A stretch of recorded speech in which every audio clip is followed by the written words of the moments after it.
Hello, everybody. We are here today to talk to you about the Batman. The Batman. Fear is a tool. But when that light hits the sky, it's not just a call. It's a warning. Sean, what did you think of the Batman? Well, I really liked that it was really refreshing. It was like an original take on the story. Mm-hmm. It wasn't an origin story, which I liked. You know, we've seen that so many times. It really does a good job of establishing that this is year 2. And yeah, not an origin story. That's a good thing. Yes, I like that it wasn't an origin story.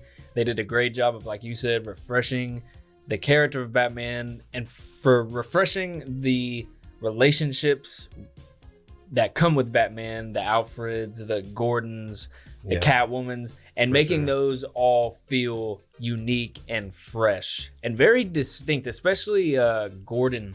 I really liked Jeffrey Wright. Jeffrey Wright is really good as Gordon. He was very distinct and he mirrored Batman in a lot of ways. And I think you said when we were talking about the Dark Knight movies that Batman's always like 10 steps ahead of the cops.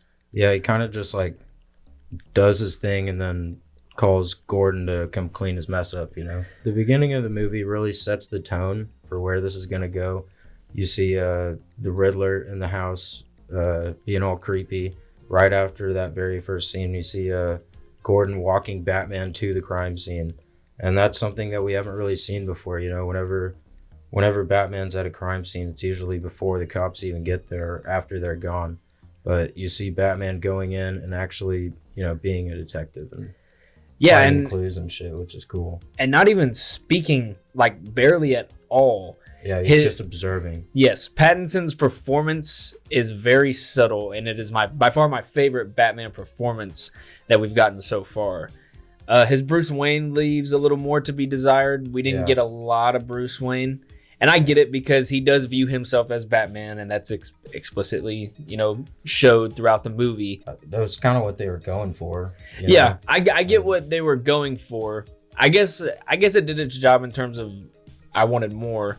Yeah. But this is definitely a superhero movie where the superhero is like, well, I wouldn't even call it a superhero movie. It's more of a comic book movie.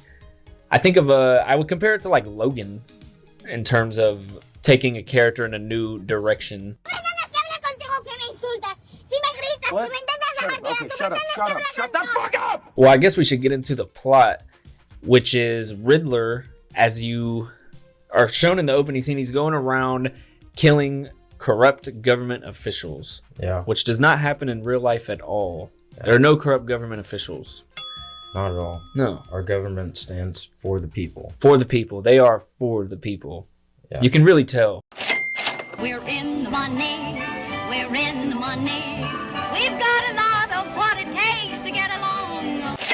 Riddler's going around killing these government officials because they are...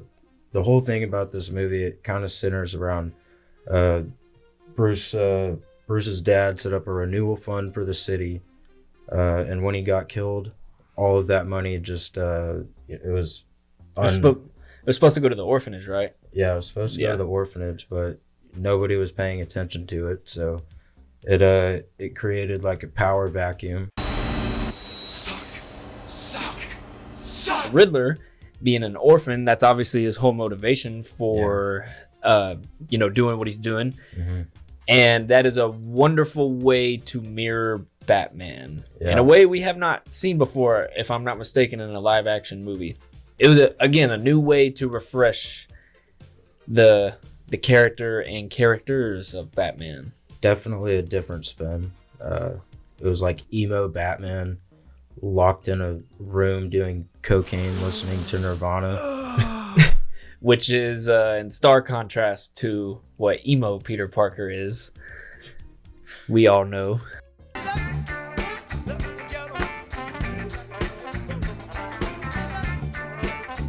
All these people that the Riddler is offing, it's leading Batman down this wild goose chase.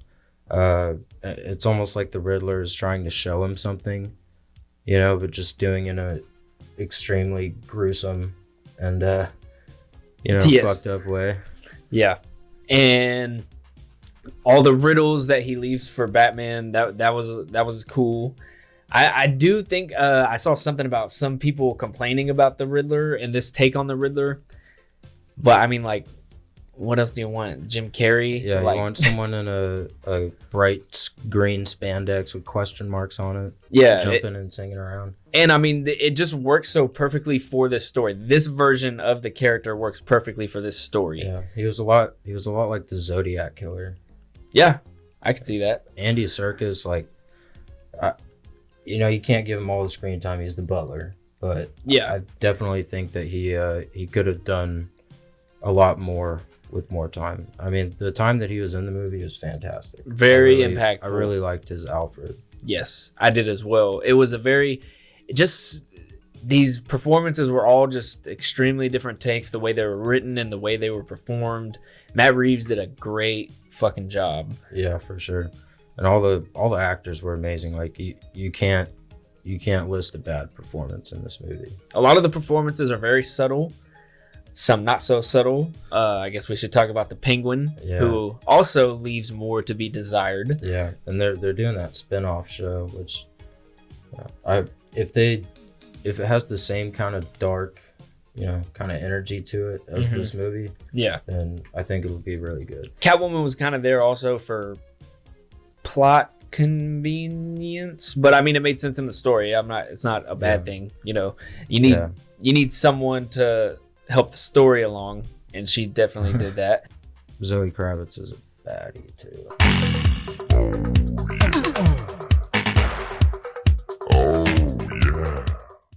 It's only gonna get worse for you.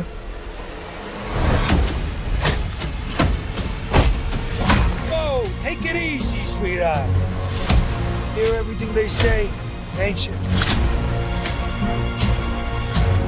Maybe we're not so different. Who are you under there? Something I also really liked was how they portrayed Thomas Wayne, Bruce's dad. Later on in the movie, Batman finds out that his dad wasn't really who he thought he was, and it made Bruce come to terms with the fact that not all good men are good all the time, And it was a wonderful kind of parallel or something to put in the story that went along with Pattinson's arc in the movie. All the Batman movies, the Waynes, like Thomas and Martha Wayne, there's always like, oh, they were great people and they got killed and it was just horrible and now he's gonna become really, Batman. Yeah, there's never really a lot of depth. The only other movie I can think of that includes Thomas Wayne in the story really well is Joker. They get that little story beat with Joker. Maybe he's Thomas Wayne's son. Yeah. Gave that story a little Thomas Wayne. Little T Wayne action. Little T Wayne action. You know what I'm saying? Yummy. Cha feel? Cha feel. Cha definitely feel. This movie did restore my love for Batman as a kid. This made me want to see more Batman, unlike those fucking Zack Snyder movies. Yeah. That suck ball sack.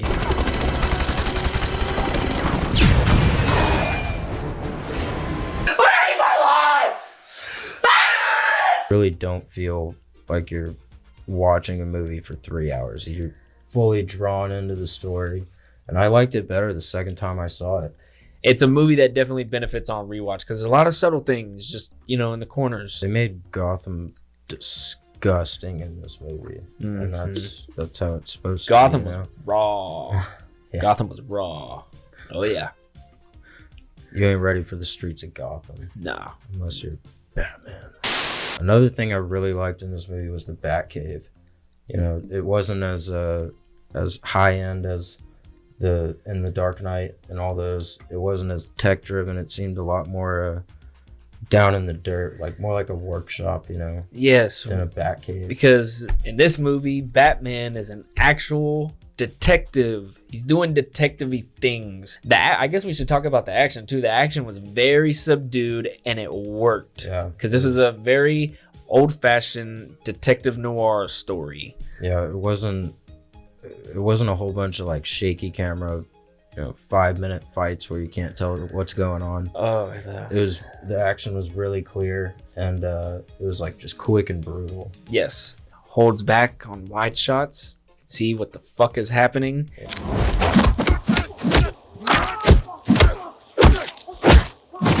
Paul Dano, by the way, Ooh, yeah. that man does not miss. No, He does not miss. he does not. He seems genuinely disturbed in this movie, and you Yes. don't even see him that much. But the amount of time that you do see him, he takes it as far as he can go. Mm-hmm. Yeah, real intimidating when he's wearing that mask and you don't know who he is, and then when you see him, he's just like a Twitch streamer with like 500 followers, and he's upset because he's an orphan and he didn't get any attention. I really liked when he found the thing in the apartment, and he pulled the carpet up, logged into the computer. Hey guys, thanks for all the comments. That's something we should talk about too, is the humor in the film. The humor is not Marvel, where they just shove jokes in because you might get bored. I am Thor, son of Odin, and as long as there is life in my breast, I am running out of things to say. It's really dry humor, but it works really well. Yes, Batman is very sarcastic. Yeah. Like he's in Catwoman's apartment and he's just looking at her cats, and he looks up. You got a lot of cats. Just how I think they do a good job of in The Dark Knight, having those two characters parallel with each other, Batman and the Joker. In this one, when he's in that interrogation scene, it's a new interrogation scene that is nothing like the Dark Knight interrogation scene. There's a new emotional context behind it, and that would be that glass that's in between them is not a glass at all. It's more of a mirror. It's just two orphans mirroring each other because of the similar trauma they've suffered. He's just trying to inflict fear into the criminals, and he realizes that's not enough. He kind of learns to be more of like a symbol of hope, like a Superman. Yeah, like Matt pointed out to me in the beginning of the movie, with that monologue, he says, but what they don't realize is I am the shadows. And then by the end of the movie, he's holding that torch, leading everybody out. And he's, the symbol of hope, the beacon of light. Yep. So it goes from shadows to light. So Yes. shout out Matt for that observation. Yes. Visual filmmaking. Yeah. Less is more. And that is something that is undervalued in these superhero movies nowadays. Yeah. It's all about the big box office cash grab. It does a good job of keeping a consistent pacing Yes. throughout the movie. Yeah, for And sure. it is slow, but there's so much stuff going on within it that it doesn't take you out of it. You're still involved and invested into the story. For sure.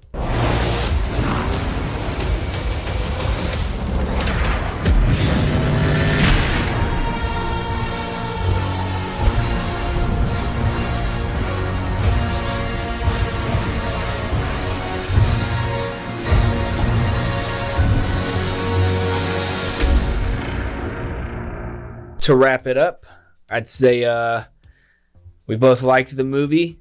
For sure. For sure. We should also establish it's not going to be a show where we just, everything we talk about, we suck its wang. Like this Matt Ramos guy. He, anything Marvel, DC, or Star Wars puts that out. guy, Yeah, that guy. It's time to react to the first trailer. We're going to delve into some things that are shit pretty soon. Just give us Those some are time. those are going to be the fun videos.